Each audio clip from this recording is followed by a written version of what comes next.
Dios te bendiga, Marcelo. Bienvenido otra vez. Él se le hace difícil venir por su trabajo, estuvo yendo a otro lugar, pero cada tanto que tiene un franco viene. Y trabajó un feriado, me comentaba él, y en vez de cobrar ese feriado prefirió que le den el día para poder venir. Y es su cumpleaños, aparte. Y me anima, me dice, estoy en el mejor lugar que puedo estar, no por ser nosotros, pueblo de Dios, sino por ser la casa de Dios, la casa del Señor. Qué tremendo, ¿no? Dios pueda bendecirte por tu fe y hablarte en el día de hoy, como a todos nosotros. Vamos a orar y después vamos a ir a la palabra. Padre Celestial, le damos gracias por la reunión hasta este punto, por su gracia viniendo a nosotros de distintas maneras. Lo alabamos, lo exaltamos. Ruego que hoy nos hable con claridad nuestras vidas, que su palabra toque nuestros corazones, nuestra voluntad. Podamos responder con fe, que podamos recibir con mansedumbre y humildad la palabra implantada en nuestros corazones y podamos ponerla por obra cuanto antes. Sabemos que su espada es más cortante que espada de dos filos y penetra en nuestro interior y nos deja descubiertos delante de usted, Dios viviente y glorioso, para rendirle cuentas, que su Espíritu imparta verdad a nuestros corazones, su palabra sea expuesta con claridad, sencillez, en el poder del Espíritu Santo. Y podamos ser conscientes de los medios de gracia que usted nos dio a nosotros los creyentes. Podamos ser conscientes de ellos, podamos comprenderlos, entenderlos de forma robusta y aplicarlos, usarlos para su gloria y para el crecimiento de la familia de la fe. Gracias, le damos por todo, en el nombre de Jesús. Amén. El título del sermón de hoy y el tema es Salvados por Dios para usar los medios de gracia. Y esta es la primera parte porque en el sermón de hoy vamos a ver medios de gracia así como grupales, colectivos, ¿sí? Y si Dios quiere, la segunda parte va a tener que ver con medios de gracia más personales, individuales. A modo de introducción y sencillamente como una ilustración, pensemos en el Señor Jesucristo haciendo milagros. Tratemos de traer nuestra memoria ahí en los que se nos cuentan los evangelios. Y inmediatamente nos vamos a dar cuenta que Él no hacía los milagros siempre de la misma manera, de la misma forma, ¿no? Actuaba distinto, hacía cosas distintas. Y es un relato que me conmueve muchísimo cuando el centurión viene, ¿no? Y con esa fe increíble. Y el Señor mismo se sorprende. ¿Qué dijo él? Dijo solo unas palabras desde lejos y el siervo se sanó, ¿sí? Solo con unas palabras y de lejos. Pero bueno, en otra oportunidad él le devuelve la vista a un ciego de nacimiento, escupiendo en la tierra, haciendo barro y frotándole en los párpados. Y lo curó. Y era ciego de nacimiento y pudo ver por primera vez.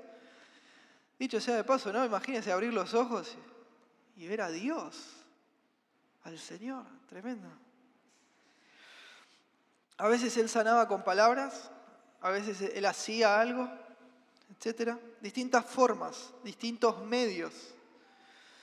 Una vez dio una orden y un paralítico se sanó, le perdonó los pecados y le dijo, toma tu lecho y anda, y así fue. Después el del estanque. La suegra de Pedro, ¿se acuerdan? Tenía una fiebre mortal, agarró la mano y la dejó la fiebre, se estaba por morir. A Lázaro lo resucitó, ¿se acuerdan? ¿Cómo le dijo? ¡Ven fuera! Y salió Lázaro y lo resucitó con un grito, un llamado. Pero por ejemplo, al hijo de la viuda de Naín lo resucitó de una forma distinta. tocó el ataúd de este hijo y resucitó. ¿Por qué? Uno se podrá preguntar. ¿Por qué el Señor transmitía su poder, su gracia, de forma tan frecuente, de formas totalmente distintas? Bueno, porque así lo quiere Él, y así lo dispone Él. Y una pregunta conectada con esto es, bueno, pero Dios no puede comunicar su poder, su gracia, sin involucrar a su creación. Sí, puede hacerlo, claro que puede hacerlo. Pero bueno, Él resolvió en su sabiduría recibir gloria a través de usar distintos medios para comunicar su gracia. Y medios que a nosotros nos pueden parecer demasiado comunes, normales, ordinarios, no ordinario de vulgar, sino de común, ¿sí? Y esto fue a título de ilustración, ¿no? Para que pensemos, pero a un nivel espiritual pasa de la misma manera. Pasa de la misma manera a un nivel espiritual. El poder de Dios, la gracia de Dios llega a nosotros los cristianos a través de distintos medios, de distintas formas. Y esto en teología se conoce como medios de gracia. Me acuerdo cuando era unos años atrás, cuando conocí esta doctrina, me llenó el corazón, me voló la cabeza, porque está tan al alcance mío como cristiano y lo había ignorado por tanto tiempo. Los medios de gracia, hermanos, son claves para la santificación progresiva. No podemos esperar crecer en santificación si los ignoramos y los despreciamos. Son nuestro recurso principal para crecer en la fe.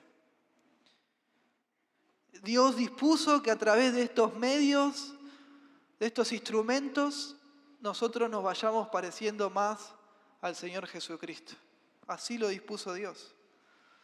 Y tristemente, como me pasó a mí, pasa hoy, hay muchos cristianos que siguen sin ser conscientes de estos medios de gracia.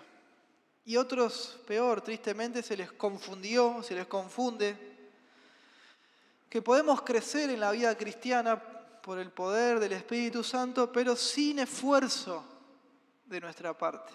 Un grave error. Y de pronto hacer otra cosa es tildado como legalismo. Pero no, hermanos. Los medios de gracia son justamente eso.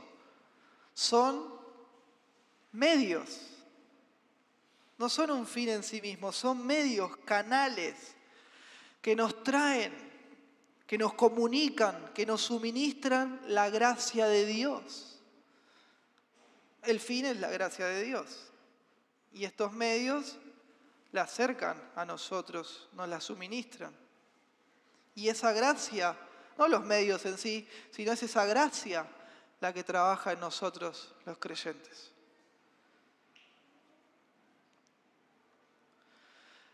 ¿Se acuerdan? Efesios capítulo 2, versículo 10, que Dios nos salvó para buenas obras, las cuales Él preparó de antemano para que anduviésemos en ellas. Bueno, justamente los medios de gracia son herramientas divinas dadas por Dios para estas buenas obras. ¿Se entiende? Es así. Y yo ya había avisado, ¿eh? No pasa, tranquilo. Son las herramientas del Señor que trabajan, que moldean nuestros corazones y nos conforman a la imagen de Cristo. Y sabemos que es Dios, ¿no? El que está trabajando activamente en nuestras vidas para conformarnos a la imagen de Cristo. Su Espíritu Santo está obrando, pero nunca somos pasivos nosotros. Nunca en ese crecimiento. Si estamos madurando, si de verdad estamos madurando en nuestra vida cristiana, es porque confiamos de forma activa en Él y nos esforzamos con humildad, con dependencia en obedecer sus mandamientos. Hermanos, y esto grabémonos a fuego, Dios no va a producir crecimiento espiritual alguno si no hay de nuestro lado sumisión, fe, esfuerzo. No va a ocurrir. Y justamente Él determinó medios de gracia para darnos este crecimiento. Y ya mencionamos antes de la alabanza, algunos ya saben de esta doctrina. Sí, tenemos distintos, la predicación es lo que usa Dios, en primer lugar, la oración, la adoración colectiva. ¿Qué es la adoración colectiva? Cuando cantamos, no. La adoración colectiva es cuando nos juntamos y usamos nuestros dones los unos con los otros. La alabanza congregacional también, por otro lado. El discipulado, las ordenanzas de la iglesia, como el bautismo y la Santa Cena. Y así un montón de otros instrumentos. ¿Sí? La mortificación del pecado, las pruebas, las luchas, etc. Es infinita la lista. Y ahí Él nos comunica su gracia y crecemos. Y esto es muy interesante, no es que tenemos que estar frustrados, ¿sí? Navegando en un mar de incertidumbre, sin rumbo, tratando de buscar a ver qué método nuevo, qué estrategia nueva puedo agarrar para crecer espiritualmente. No, Dios ya nos reveló su diseño. Ya Él dio los planos, nosotros tenemos que inventar nuevos planos. Él es el arquitecto. Nosotros seguimos los planos, sus direcciones, su dirección. Y Él ya armó esos planos con mucha sabiduría. Amén.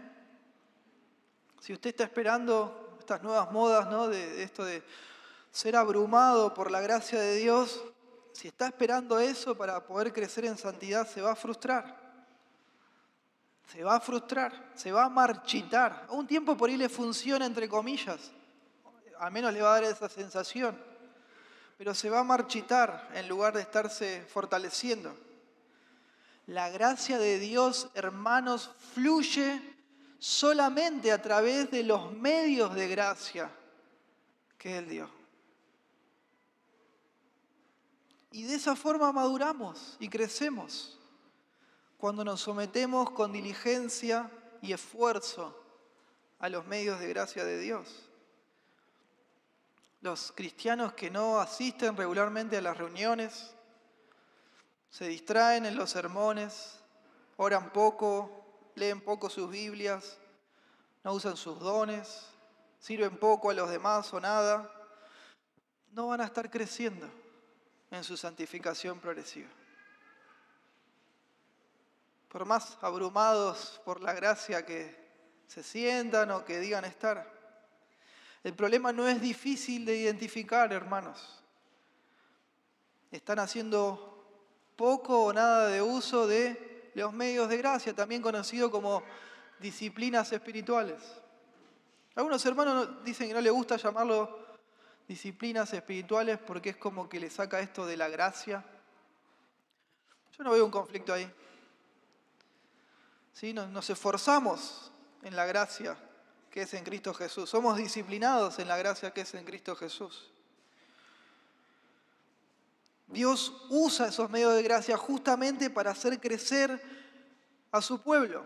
Y como hay hermanos que, no los usan, se alejan de los medios de gracia, entonces ¿de qué se están alejando? De la gracia de Dios. Entonces, como están lejos de la gracia de Dios, buscan crecer en la vida cristiana por trucos, estrategias nuevas, métodos nuevos y no por la gracia. Y este es el punto, hermanos, no hay recetas para eso. No hay recetas mágicas, ni atajos, ni claves. Una vez nos enseñaron sobre esto, ¿no? Y nos decían, bueno, la clave es que no hay claves. No hay atajos. Es someternos a lo que Dios dice en su palabra. Los medios de gracia, hermanos, y soy reiterativo, son vitales para el pueblo de Dios. Pero algunos piensan y hasta enseñan que son como cargas innecesarias. Que si hacemos esfuerzos humanos, eso es bueno. Intentar agradar a Dios mediante obras humanas. Pero no es así, hermanos.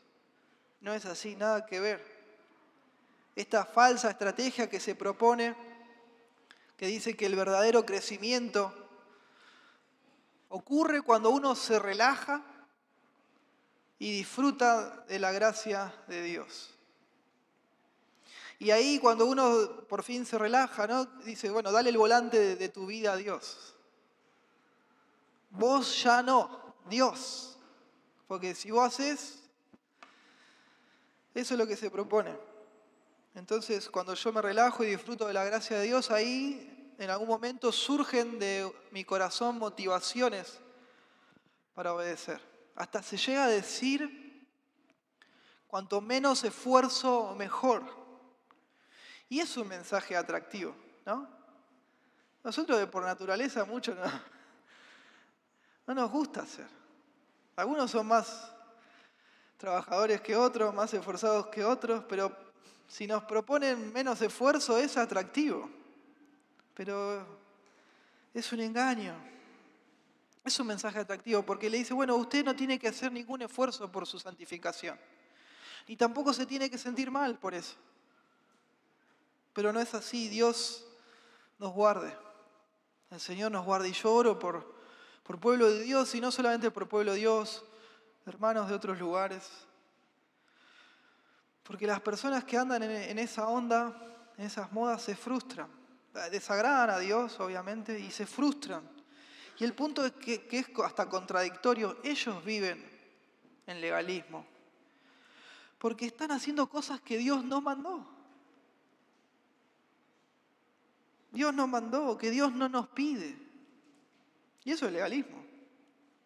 Inventar reglas. Tristemente este es un evangelio como de prosperidad emocional, le podríamos decir, que promete los beneficios sentimentales de la santificación, pero sin el esfuerzo de tomar el escudo de la fe y mortificar el pecado, como se indica en Efesios 6:16 y en Romanos 8:13. Estas cosas pueden dar como un sentido, hermanos, como de afirmación personal, pero no pueden santificar de forma real al creyente. No lo van a santificar. Dios diseñó nuestro crecimiento para que se involucre con nuestra fe y nuestro esfuerzo. Creyendo la verdad, escapando del engaño, de las mentiras. Usar los medios de gracia, parece medio redundante decirlo, ¿no? Pero no va contra la gracia. No, justamente busca la gracia. Los medios de gracia se aferran a la gracia de Dios y así crecemos, como indica 2 de Pedro 3:18. Nos esforzamos en la gracia para tener más y más gracia en mayor medida. Fíjese usted, 2 de Timoteo 2:1. ¿Qué le decía Pablo a Timoteo? 2 de Timoteo 2:1. Tú, pues, hijo mío, esfuérzate en la gracia que es en Cristo Jesús. No es incompatible la gracia y el esfuerzo. Claro que no. Y para eso justamente Dios nos da herramientas, que son los medios de gracia. Y Él nos pide que le obedezcamos con una fe humilde, sencilla y dependiente. Y no olvidemos, hermanos, el mismo Dios que rechaza el legalismo es el mismo Dios que rechaza la pereza, que rechaza el engaño. Es el mismo Dios que exige un esfuerzo diligente de sus hijos para crecer en la santificación. 2 de Pedro, precioso, justamente habla de esta idea del esfuerzo, de la diligencia en buscar. Y si buscamos estas virtudes que menciona Pedro, no vamos a estar ociosos. Pero si yo me alejo de los medios que Dios, que nuestro Señor nos dio, en realidad voy a estar esforzándome en mis propias fuerzas. Por más etiqueta de la gracia que le ponga. Y ahí está el punto. Usted no puede pretender deleitarse en la gracia de Dios y al mismo tiempo desechar, despreciar, alejarse de los medios que Dios nos está dando, nos está acercando, que justamente nos comunican la gracia de Dios. Si vamos a crecer en nuestra santificación, y más vale que crezcamos en nuestra santificación, va a ser, hermanos, en los términos de Dios, no en los nuestros, no en inventos humanos. ¿Sí? De pronto, bueno, como decía al principio, es imposible, ¿no?, enumerar todos los medios de gracia que Dios usa en nuestras vidas, porque son muchos. Pero sí podemos, de forma general, identificar los instrumentos que Él usa de forma más común y eficaz. ¿Sí? También, hermanos, los medios de gracia tienen que estar de alguna manera conectados con la palabra de Dios. Porque si no, cada uno se le ocurre un medio de gracia distinto, ¿no? Siempre conectados con la palabra de Dios, tal como está, sin sacarla de contexto, sin inventos, con que me quedo con una parte, pero otra parte no. No existe ningún medio de gracia, hermanos, ninguna disciplina espiritual auténtica que esté separada de la verdad bíblica. Siempre tiene que estar conectada con la palabra de Dios. Estos medios de gracia están diseñados como ayudas, hermanos, en el proceso de explicar, confirmar, recordar y aplicar la verdad que nos santifica. ¿Se acuerdan del Señor Jesucristo? Allá en Juan 17:17. Orando al Padre, Padre, santifícalos en tu verdad. Tu palabra es verdad. Él no solo oró para que seamos santificados, sino también acá el cómo, la forma, a través de la palabra de Dios, en su contexto, sin abusar de ella. Y acordémonos, hermanos, la verdad, pero de nuestro lado tiene que haber un esfuerzo lleno de fe a la hora de usar estas herramientas que nos conectan con la gracia de Dios. Y esto tiene que ver con ser conformados a la imagen de Cristo. Entonces el tema es, los creyentes crecen en su santificación cuando hacen uso de los medios de gracia que Dios dispuso. ¿Cuáles son? Bueno, hoy vamos a ver 4. La predicación, las ordenanzas, la alabanza corporativa y la iglesia local. Vamos al primero de ellos, la predicación. De todos los medios de gracia más comunes y habituales que Dios determinó para nuestro crecimiento, el más importante y el más poderoso es la predicación. La predicación de la palabra de Dios. Y de pronto puede ser que algún cristiano pueda crecer algo sin predicación, sí, porque la predicación no es el único medio de gracia. Pero esto, hermanos, no debe ser la regla. Claro que no. Y tampoco es algo que sea como gratis, sin costo. Estar alejado de la predicación trae mucho daño espiritual. Lejos de una predicación sana, fiel, autoritativa y clara de las Escrituras. A veces, bueno, puede ser porque vivo en un lugar, una zona donde no hay una iglesia local sana. Me voy a resentir en lo espiritual, pero bueno, es entendible, o de pronto estoy transitando una enfermedad grave o crónica que me mantiene alejado. Porque uno no debería relajarse en una situación así, no, porque me expongo mucho más y soy mucho más vulnerable a la tentación, al pecado y al engaño, estando lejos de la predicación, de su consuelo, de su exhortación, de su reprensión, de su corrección, como vimos, ¿sí? Segunda de Timoteo, ¿se acuerdan? 3, 16, 17, que la palabra de Dios es útil para enseñarnos, confrontarnos, corregirnos, instruirnos en justicia. Entonces, cuidado con descuidar, exponernos a una predicación fiel de la palabra de forma frecuente. Justamente, hermanos, como dijimos recién, exponernos a la palabra de Dios nos santifica. Esta fue y es la convicción del Hijo de Dios, de Cristo. Juan 17:17, santifícalos en tu verdad, tu palabra es la verdad. Amén. También, ¿se acuerdan? Los apóstoles pusieron la predicación como prioridad. Dijeron, esto es importante, hay que atender esta situación en la iglesia, pero nosotros no, vamos a dedicarnos a la oración y al ministerio de la palabra. La prioridad. Nuestros hermanos reformadores, hermanos, no revolucionaron el mundo porque, no sé, clavaron 95 tesis en una puerta. Hay uno que le encanta, ¿no? Eso como el show. No, sino porque la predicación de ellos, como hormiguita, fiel, clara, constante, llenó de vida todo, de gloria de Dios, de la vida de Dios. Ellos infundieron vida espiritual a través de la locura de la predicación, llenando todo el mundo conocido por Wittenberg, Ginebra y Zúrich, hasta el punto, hermanos, que explotó por todos lados. El Evangelio eterno de la gracia de Dios. Todo fue nutrido, madurado, empoderado desde el púlpito.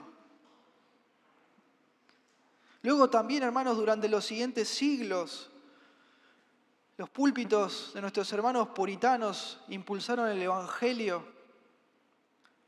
hacia adelante. Luego los púlpitos del gran avivamiento despertaron a la iglesia dormida.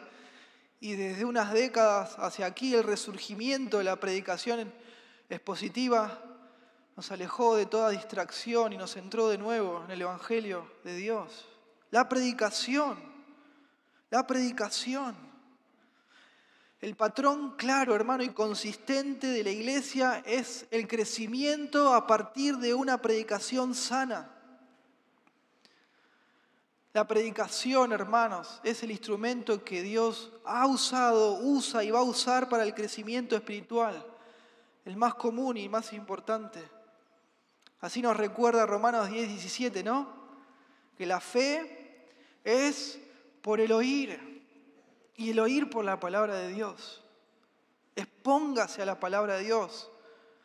Hermano, hermana, amigo que todavía no sabe si usted conoce al Señor. La palabra de Dios actúa de una forma como que le va sacando los tapones de cera espirituales, al punto que sus oídos quedan descubiertos y el Evangelio llega a su corazón. Y es la forma en que los cristianos tenemos para crecer. Y esto le encanta a Dios. A Dios le encanta glorificarse a sí mismo, conformando nuestras vidas a la imagen de Cristo a través de la predicación. Así Dios comunica su gracia a su pueblo, a través del ministerio de enseñanza de pastores fieles. Así se impulsa la obra de Dios, como se indica en Jeremías 3:15, Efesios 4:11 y 12, leamos juntos.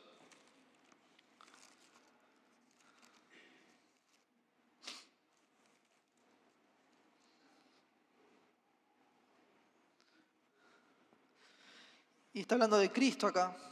O sea, y Cristo mismo constituyó a unos apóstoles, a otros profetas, a otros evangelistas, a otros pastores y maestros, a fin de perfeccionar a los santos para la obra del ministerio, para la edificación del cuerpo de Cristo. Por eso, hermanos, la madurez, el servicio en la iglesia local sube y baja con la fuerza del púlpito de esa iglesia local. La fidelidad de una iglesia tiene mucho que ver con la fidelidad de su predicación. Mucho que ver. No termina ahí, pero empieza ahí, en la predicación. Hermanos que enseñamos, ahí empieza. Igualmente esto no solamente depende de los pastores maestros, sino también de todos. de todos, de cada uno de nosotros. Su madurez, hermano, depende de la madurez, de la predicación a la que usted se expone de forma regular. De cuánto amor, cuánto celo tenemos por la verdad de Dios, o si nos da lo mismo. Cómo es mi actitud mansa, humilde, sedienta, fiel al exponerme a la palabra de Dios y obedecerla. Cuanto antes, sin dejar pasar tiempo, poniéndola en práctica. Predicador John Owen, puritano, respecto a la predicación, cómo ella santifica, cómo tiene ese impacto, ese efecto santificador, dijo, cito, a veces en la lectura de la palabra, Dios abre un pasaje que le corta el corazón y le sacude en cuanto a su condición actual. Fíjese cómo sigue. Más frecuentemente, al escuchar la palabra predicada, su gran ordenanza para la convicción, la conversión y la edificación, Dios golpea con la espada de su palabra el corazón de las pasiones que atesoramos. Tremenda. La predicación. Y es lo que hacemos los predicadores. ¿Qué hacemos? Explicamos el significado de la Biblia, sin nuestras opiniones. Los predicadores resaltan las implicaciones naturales del texto para nuestro corazón, para nuestra conducta. Ilustran, exhortan nuestra voluntad llamándonos a la obediencia. Y este es un don del Señor Jesucristo. El príncipe de los pastores nos dio predicadores, nos dio dones de gracia a la iglesia para nuestro crecimiento espiritual, como leímos recién, Efesios 4:11. Cuando nos juntamos como iglesia local en lo que es la adoración corporativa, a compartir, ¿no?, en esta dinámica nuestros dones los unos con los otros, mejor lo hacemos a medida que es mejor la predicación. Esa dinámica se enriquece como no puede ser de otra forma. Él hace que, hermanos, que nuestros corazones sean dóciles, mansos, humildes, para que esa palabra de Cristo, como dice Colosenses 3:16, abunde en nuestros corazones.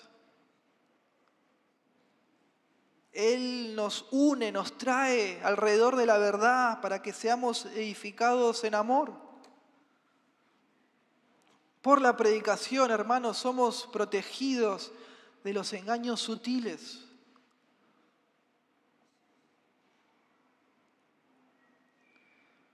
En el poder del Espíritu Santo también somos edificados por las expresiones de alabanza de los que nos rodean, y eso se enriquece justamente por la predicación. En la predicación, hermanos, somos humillados, somos convencidos, se nos anima a orar a medida que la palabra llena nuestros corazones. En la predicación. Amén. Y todos en la predicación es el objetivo de Dios con ella, es que quedemos convictos, convencidos de nuestro pecado delante de aquel a quien tenemos que rendir cuentas. En la predicación. Todo esto se logra en una exposición fiel de las Escrituras.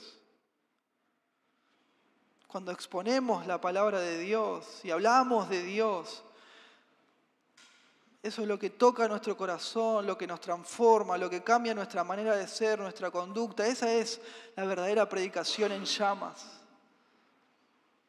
Es de Dios, nos comunica la gracia de Dios. Usted y yo necesitamos la predicación para nuestra santificación. El apóstol Pablo lo vio central en su ministerio.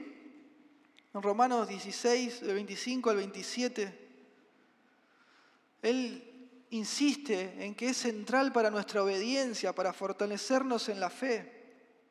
Fíjese usted, dice, y aquel que es poderoso para confirmarlos, según mi evangelio y la predicación de Jesucristo,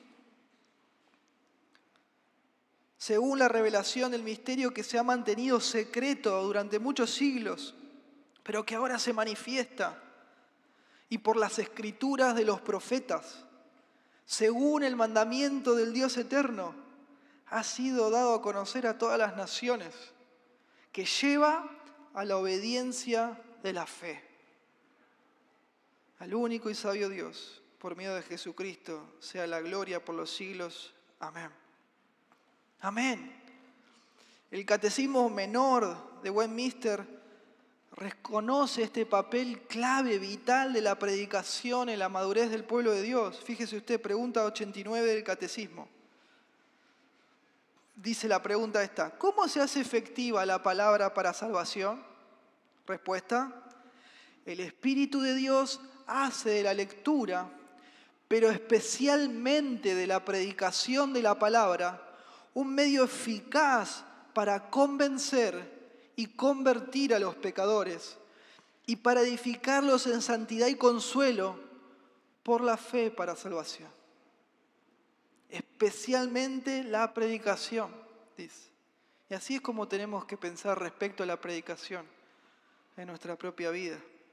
Sí, hermanos, Dios da muchos, distintos, variados medios de gracia para hacer crecer a su pueblo, pero Él usa la predicación de una forma única y especial. El estudio personal, la oración, las ordenanzas, tienen obviamente un crecimiento, un papel importante en el crecimiento de la vida cristiana, sí.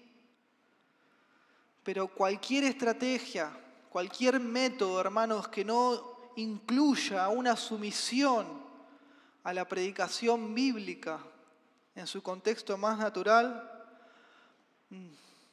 va a ser algo mucho menor y más pobre que lo que Dios preparó para su pueblo.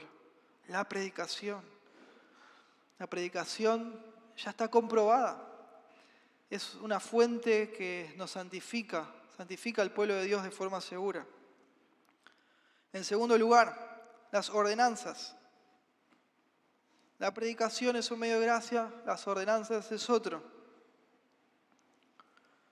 Las ordenanzas tienen el objetivo de explicar, confirmar, recordar y aplicar la verdad santificadora a la vida de la iglesia. Y justamente lo que hacen el bautismo y la cena del Señor es recordarnos y aplicar a nuestras vidas la verdad de Cristo y de su obra de salvación. Con todas estas corrientes, ¿no?, que estamos atravesando y pasando de estar todos centrados en Cristo, no es que tampoco nosotros nos tenemos que olvidar de Cristo, no, ni tampoco de sus sufrimientos. Justamente las ordenanzas, hermanos, son una oportunidad única, muy especial, para tener bien presente sus sufrimientos. El bautismo y la Santa Cena. Porque así lo que hizo el Señor, ¿no? Él dijo que vayamos y bauticemos a todos en nombre del Padre, del Hijo y del Espíritu Santo, y que celebremos la Cena del Señor en memoria de Él, de sus sufrimientos. Entonces hacemos esto como una declaración pública de nuestra fe, declarando que nuestra mayor lealtad es para Él. Estamos sumisos a su señorío. Y no lo hacemos solamente porque es un mandamiento de Cristo, sino porque también ilustra y nos recuerda nuestra unión vital con Él. Estamos unidos vitalmente a Cristo y lo fuimos en su sepultura, muerte y resurrección, como se indica en Romanos capítulo 6, versículos 3 y 4. Ahí Dios nos perdona y nos limpia. El bautismo nos recuerda nuestra muerte al pecado y nuestra nueva vida. Nos recuerda que ahora tenemos la justicia de Cristo, amén, que es por medio de la fe.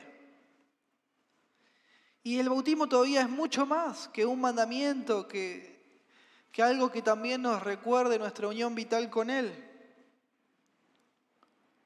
Nos recuerda la promesa permanente de Cristo.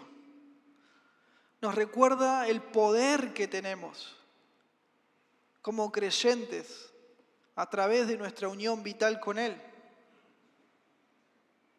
Estamos unidos a Él y por eso estamos vivos y por eso también tenemos poder espiritual para vivir la vida cristiana. Así como fuimos sumergidos en las aguas del bautismo, así por la fe estamos unidos a Cristo, sumergidos en Él por el poder del Espíritu Santo. Entonces el bautismo está lleno de significado. Es un medio de gracia que exalta a Cristo, sigue el mandamiento de Cristo, representa la obra de Cristo y abraza las promesas de Cristo. De la misma forma que el bautismo, hermanos, el Señor instituyó la cena del Señor, la cena de la comunión, la Santa Cena, como otro medio de gracia para nutrirnos espiritualmente. Y esto es importante de pensar y tenerlo bien presente. La mesa del Señor no es algo mágico ni místico, no, es algo bien práctico. Cuando el Señor instituyó la cena, ¿qué dijo en Lucas 22, 19? Como dijimos recién, hagan esto en memoria de mí, para tenerme presente, para recordarme. El Señor Jesucristo, su intención era que la mesa de la comunión, la Santa Cena, nos recordara y nos instruyera en la verdad del Evangelio. Ese fue su objetivo. Es una enseñanza espiritual enorme que nos recuerda varias realidades espirituales, por ejemplo, como la encarnación. El que dijo, esto es con el pan, esto es mi cuerpo, que por ustedes es molido. También nos recuerda la expiación. Este es el nuevo pacto en mi sangre. Y también nos recuerda su regreso hasta que llegue el reino de Dios. Y por la Santa Cena, por la cena de la comunión, es que la Iglesia puede permanecer firme en medio de mucha oposición. Por esta ordenanza. Con demasiada frecuencia, creo que podría decir para mi gusto, como que se anima a los hermanos, ¿no?, a no participar de la Santa Cena si hay pecado en sus vidas.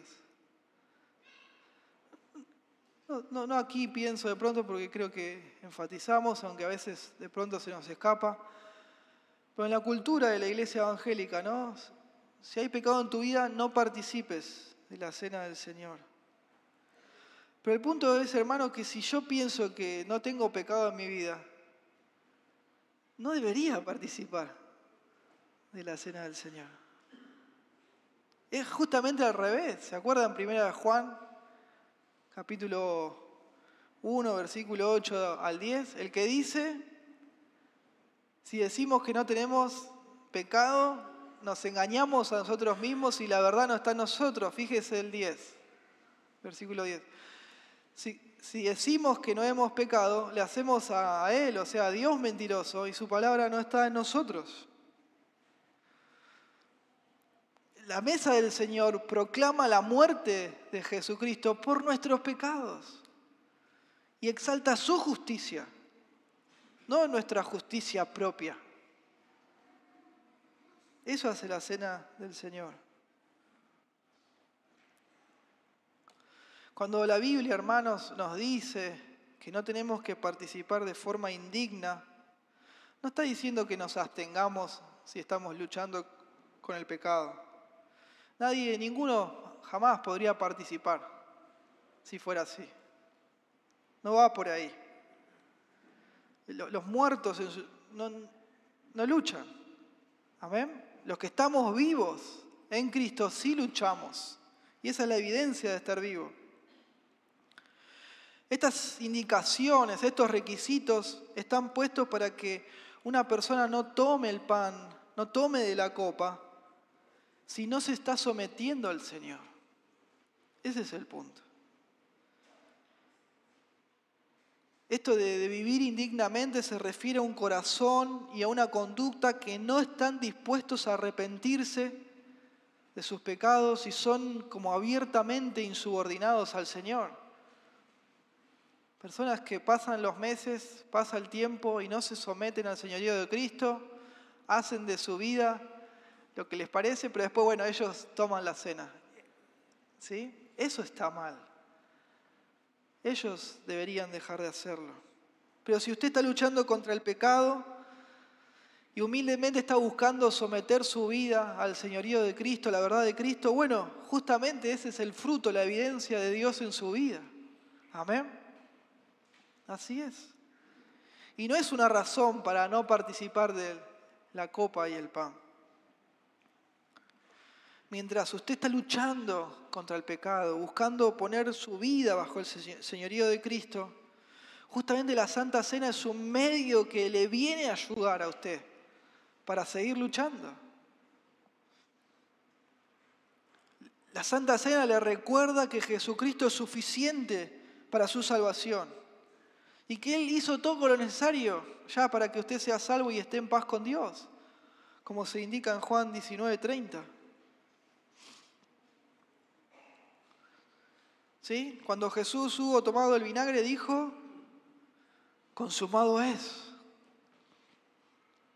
Y esto nos recuerda la cena del Señor. Si usted realmente está confiando en el Señor, está luchando contra su pecado, la Santa Cena, los elementos, el pan y el vino vienen a recordarle de la seguridad que usted tiene en el Señor Jesucristo. También la Cena del Señor viene a ser un recordatorio para nosotros de la gracia de Dios. Amén. Nos recuerda la gracia de Dios. La obra y la persona de Jesús, hermanos, son suficientes para nuestra salvación.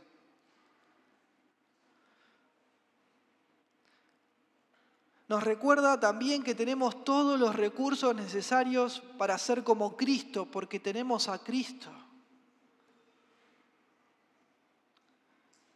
Estamos unidos vitalmente a Él. Siempre hablamos, ¿no? Que es la cena de la comunión. Estamos compartiendo con Él y entre nosotros porque estamos vitalmente unidos al Señor y eternamente unidos a Él. Él vive para siempre y porque Él vive para siempre y nosotros estamos unidos a Él para siempre, también nosotros vivimos eternamente. También, hermanos, la mesa del Señor es un medio de gracia porque nutre el cuerpo de Cristo a través de la disciplina, de una disciplina regular. Hermanos, tristemente, pero es así, aquellos que continuamente se niegan a estar bajo el señorío de Cristo, tienen que ser disciplinados y excluidos de la mesa del Señor. Perdieron su derecho a tener seguridad de su salvación, porque desprecian las verdades que se enseñan a través del medio de gracia que es la cena del Señor. Entonces, de esta manera es que la Santa Cena, la cena de la comunión, refuerza la unidad entre nosotros y nos da una disciplina llena de gracia para protegernos contra la apostasía. Porque de alguna forma nos obliga a tratar con las áreas de rebelión que hay en nuestras vidas de una manera más frecuente. Y esto es clave, hermanos. Como cristianos nunca debemos estar contentos o conformes con no participar de la cena del Señor. Nunca. No tenemos que quedarnos tranquilos. En primer lugar tenemos que anhelar, ¿no? Esa gracia que nos comunica la cena del Señor. Y al mismo tiempo tenemos que anhelar esa motivación que nos da para luchar contra nuestro pecado. Entonces la cena del Señor, además de instruirnos, de darnos seguridad, es un medio de gracia porque disciplina, nos disciplina, es disciplinador. Entonces, en las ordenanzas tenemos medios de gracia vitales para el crecimiento en la vida cristiana. El bautismo nos señala, nos recuerda que ya estamos en una unión eterna con Cristo, inquebrantable. La mesa del Señor nos recuerda que por la fe permanecemos perpetuamente con Cristo y nos beneficiamos de su obra de salvación. Estas ordenanzas, hermanos, son una confirmación visible de la gracia invisible de Dios. Amén. También nos recuerdan de forma asombrosa de nuestra membresía al nuevo pacto. Tremendo. Son actos de adoración que exaltan a Cristo y mantienen nuestro enfoque en la obra y en la persona de Dios. Tercer lugar, vimos la predicación, las ordenanzas. Vamos a ver la alabanza corporativa. Dios usa la alabanza de la iglesia reunida también como un medio de gracia para edificarnos a los creyentes. Ya por el hecho solo de estar reunidos, estando juntos, nos servimos mutuamente, ya el Espíritu Santo usa eso de una forma única y especial para guiar nuestras vidas, para edificarlas. Fíjese usted Efesios 5, 18 al 21. No se embriaguen con vino, en lo cual hay disolución. Antes bien, sean llenos del Espíritu, hablando unos a otros con salmos, himnos y cánticos espirituales, cantando y alabando con su corazón al Señor, dando siempre gracias por todas las cosas en el nombre de nuestro Señor Jesucristo al Dios Padre, y estén sujetos unos a otros en el temor de Dios. Precioso. Sométanse unos a otros en el temor de Dios. Dios llena mi vida, hermanos, con mayor plenitud, por así decirlo, cuando estoy rodeado de otros hermanos que están llenos del Espíritu Santo. Y así funciona. Y Él me ministra a mí a través de la vida de mis hermanos. Así funciona, este es el diseño de Dios. Efesios 4:16, Hebreos capítulo 10, versículo 24 y 25. Y el punto es que esto también sucede cuando alabamos juntos al Señor, cuando cantamos juntos, cuando nos rodeamos con creyentes a cantar las verdades de la fe, que son profundas. El Espíritu ahí nos consuela, nos fortalece, nos anima, hasta nos convence. Cuando escuchamos a nuestros hermanos en la fe entonar alabanzas a Dios, de su carácter, de sus obras, eso fortalece nuestra fe, nos rejuvenece, nos da gozo en el Señor. Y es cierto que hay como un elemento, podemos decir, horizontal, ¿no? Mutuo, entre los creyentes a la hora de la alabanza en la iglesia. Y este elemento horizontal, hermanos, no es para alabarnos a nosotros mismos o sorprendernos, ¿no? Ahora van a ver cómo toco la guitarra. Miren mi destreza, miren qué bien que canto. No, no pasa por ahí, sino que el punto es, ¿cuál es? Edificarnos unos a otros. Usamos nuestros dones para edificarnos mutuamente.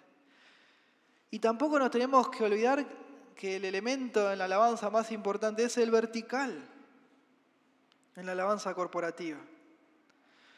La música, hermanos, trata ante todo, principalmente de Dios. Por eso Pablo, lo que leímos, habla de estar cantando y alabando al Señor con el corazón. Entonces no se trata principalmente de mis sentimientos o emociones, sino de Dios. Amén. De Dios, del Señor. Es en espíritu la adoración. Amén. Pero también es en verdad, como se indica en Juan 4:24.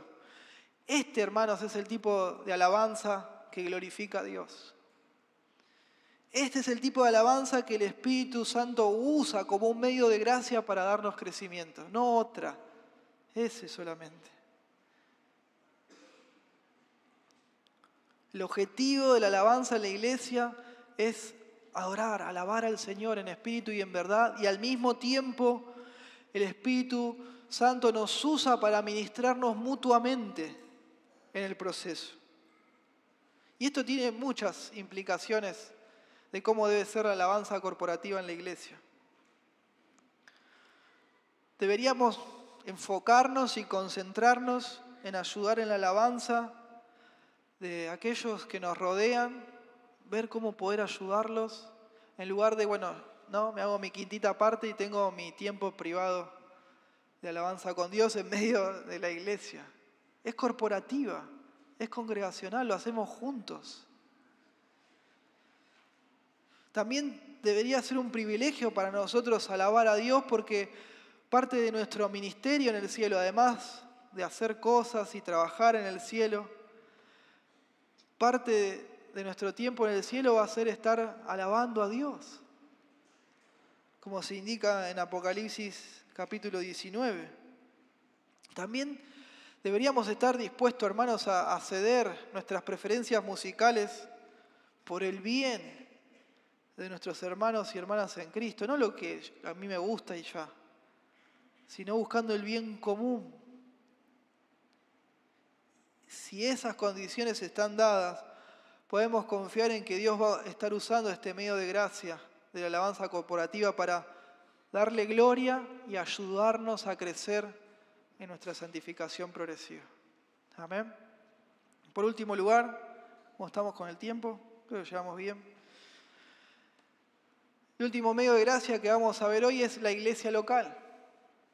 Es muy notable de pensar que todos estos medios de gracia que vimos, que son los más importantes, los más habituales, los más comunes, se dan en el contexto de la iglesia local.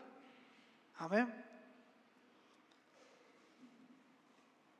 Dios promete usar estos medios de la predicación, las ordenanzas, la alabanza corporativa como medios de gracia y puso a cada uno de estos medios ¿dónde?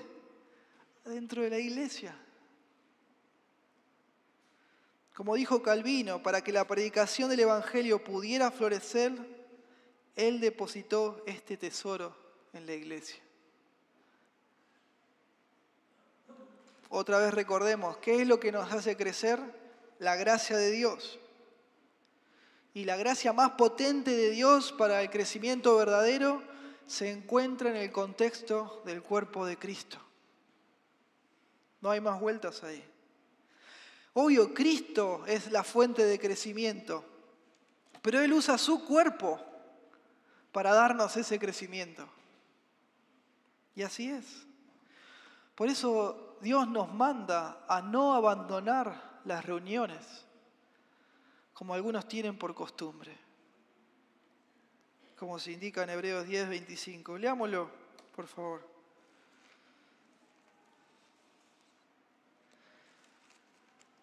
No dejando de congregarnos, como algunos tienen por costumbre, sino exhortándonos y tanto más cuando ven que aquel día se acerca, el día del retorno de Cristo.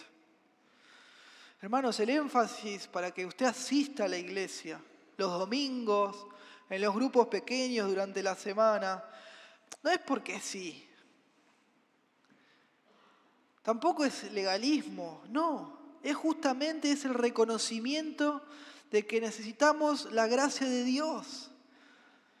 Y la iglesia es donde Dios comunica de una forma más especial y potente su gracia.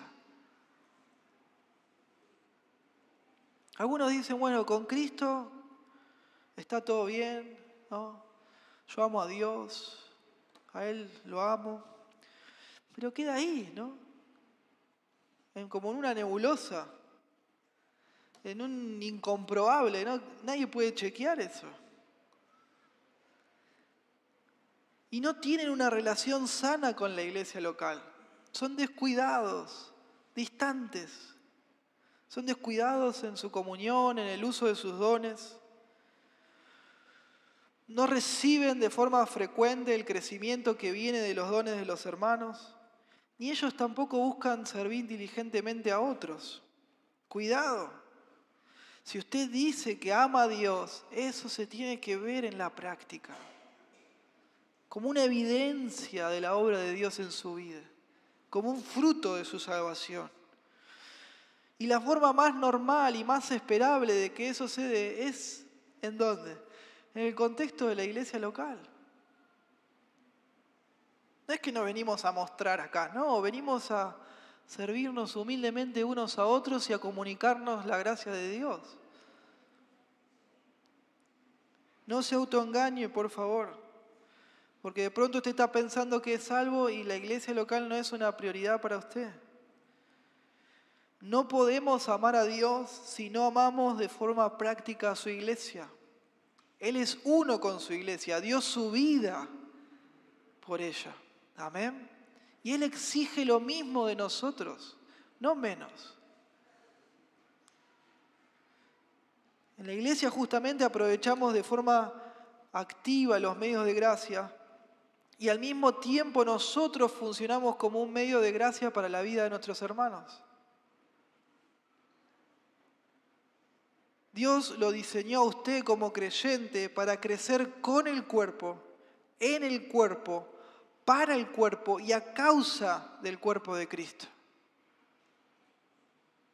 Amén.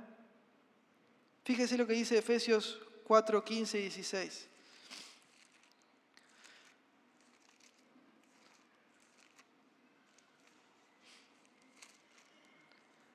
Me encanta este texto. Sino que siguiendo la verdad en amor, crezcamos en todo en aquel que es la cabeza, esto es Cristo, de quien todo el cuerpo, bien concertado y unido entre sí por todas las coyunturas, que se ayuda mutuamente, según la actividad propia de cada miembro, recibe su crecimiento para ir edificándose en amor. Este es el plano de Dios.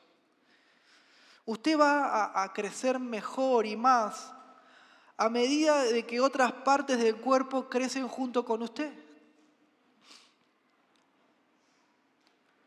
Los creyentes crecen estando unidos, entrenando juntos, en lugar de estar alejados, separados, aislados. Hermanos, no somos islas. No somos islas.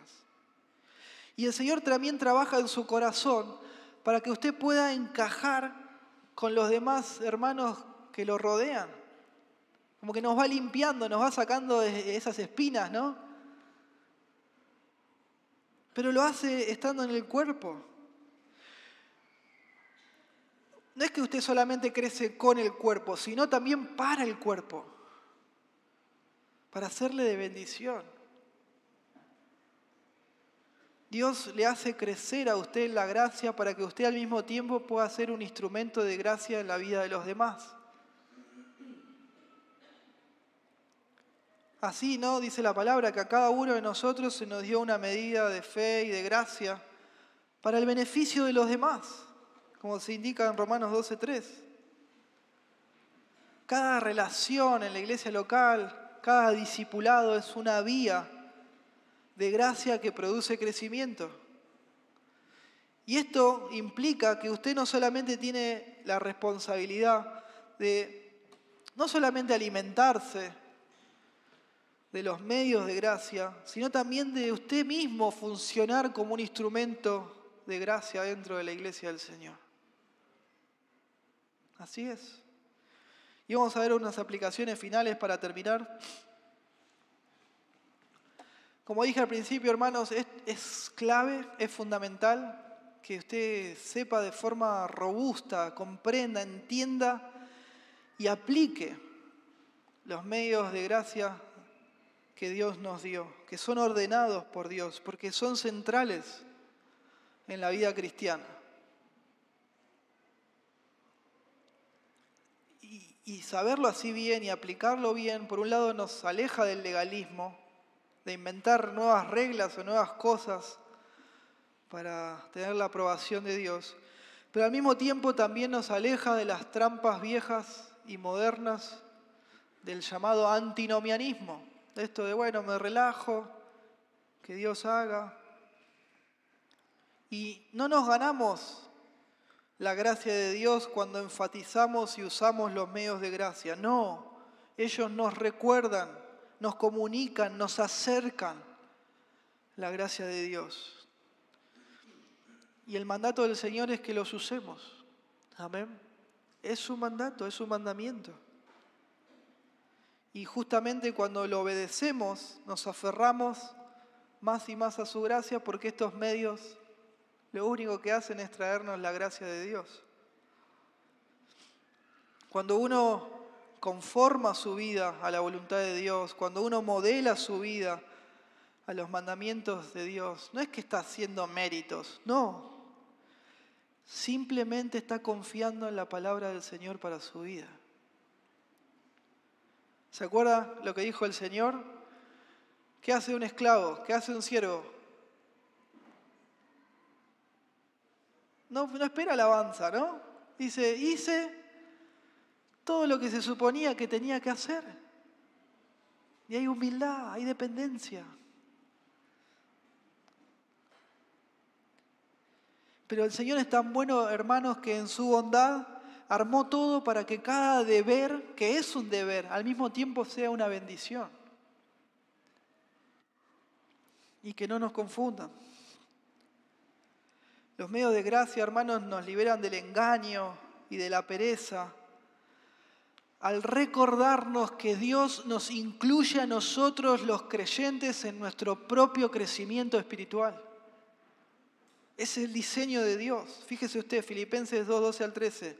Por tanto, amados míos, como siempre han obedecido, no como en mi presencia solamente, sino mucho más ahora en mi ausencia.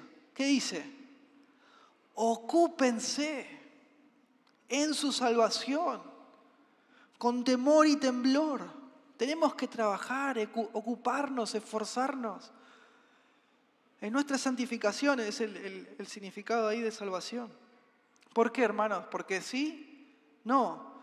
Porque Dios es el que produce en ustedes así el querer como el hacer por su buena voluntad. Precioso. Cooperamos con Dios, hermanos, en nuestra santificación progresiva. Cumplimos aquello para lo cual Él mismo nos llama, pero al mismo tiempo nos prepara y equipa. Y esto es grave que nos grabemos a fuego. Somos nuevas criaturas con una nueva capacidad de responsabilidad espiritual.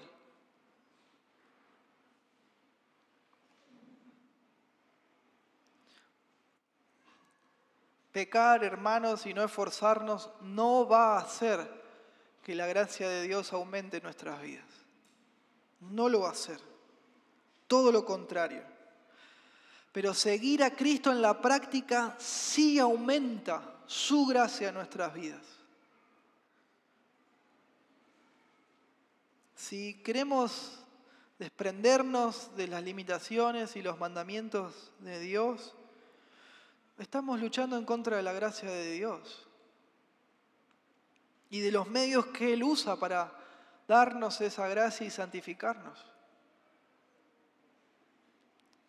Es clave, hermanos, es clave de nuevo entender cómo operan estos medios de gracia y llevarlos a la práctica. Es clave para crecer en nuestra santificación, que es por la gracia de Dios. Como dije al principio, no olvidemos que los medios de gracia tienen que conectarse y conectarnos de alguna forma con la palabra de Dios, con la palabra del Señor. Y esto es bueno mencionarlo de nuevo al final para que tengamos presente alejarnos de todo misticismo, de toda propuesta, de todo invento, de toda estrategia que nos quiera alejar de la verdad de Dios, aunque sea sutilmente. El cambio santificador, hermano, ocurre cuando nuestra fe se nutre con la verdad de Dios. Santifícalos en tu verdad. Tu palabra es la verdad. Amén. Y tal como Él es, como esa verdad es, sin agregados, sin sacar. Eso ocurre cuando nuestras mentes son transformadas por la verdad. ¿Se acuerdan que dice Romanos 12? Que nos entreguemos como un sacrificio vivo, ¿sí? Fíjense el versículo 2, Romanos 12, 2. que nuestro entendimiento sea transformado, que sea renovado. Ahí ocurre el cambio. Cuando nuestras convicciones no están sobre la arena, sino que se fundamentan, se establecen en la verdad de Dios. Por eso el Señor Jesús oró de esa forma: santifícalos en la verdad, tu palabra es la verdad. El Señor, de nuevo, no solamente oró por nuestra santificación, sino que Él esperaba que esa santificación ocurriera como resultado de la verdad de Dios en nosotros. Por eso cualquier supresión o desprecio por la verdad de Dios en su contexto frena el crecimiento. Mientras que la proclamación clara y fiel de la palabra de Dios estimula el crecimiento real. Así es como ocurre. No hay ningún medio de gracia válido o disciplina espiritual válido separado de la verdad bíblica. No existe. Por ejemplo, la oración tiene que estar arraigada en las promesas de Dios de acuerdo a su contexto para nosotros. Y la oración tiene que ser de acuerdo a las prioridades que Dios da en su palabra. Si no, es cualquier cosa, ¿no? Como escuchamos hoy, declaro de acá que voy a tener una casa, que voy a tener esto, que voy a tener el otro. Uno podría estar tranquilo que está haciendo uso de un medio de gracia, pero no es de acuerdo a la verdad de Dios. ¿Se entiende? Así con todo.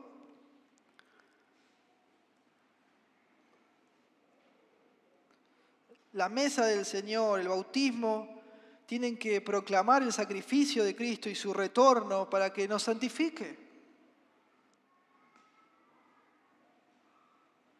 Las pruebas en nuestra vida, hermanos, nos van a santificar en tanto y en cuanto profundice nuestra fe a obedecer los mandamientos de la Biblia. Amén. Y bueno, no quiero terminar el sermón sin hacer un llamado a los que todavía están sin Dios y sin Cristo, que todavía no conocen al Señor. Mi amigo, mi amiga, si usted todavía no rindió su vida a Cristo, la ira de Dios está sobre usted. Así es. Tristemente lo que le espera es la condenación eterna, como dice la palabra de Dios, el infierno de fuego. Recibiendo la ira de Dios para siempre, sin la posibilidad de salir. Usted necesita el perdón de Dios. Reconciliarse con Dios por medio del Evangelio. Jesucristo vino a este mundo y tomó forma de hombre. Vivió toda su vida sin pecar y murió como sustituto en la cruz del Calvario. Amén.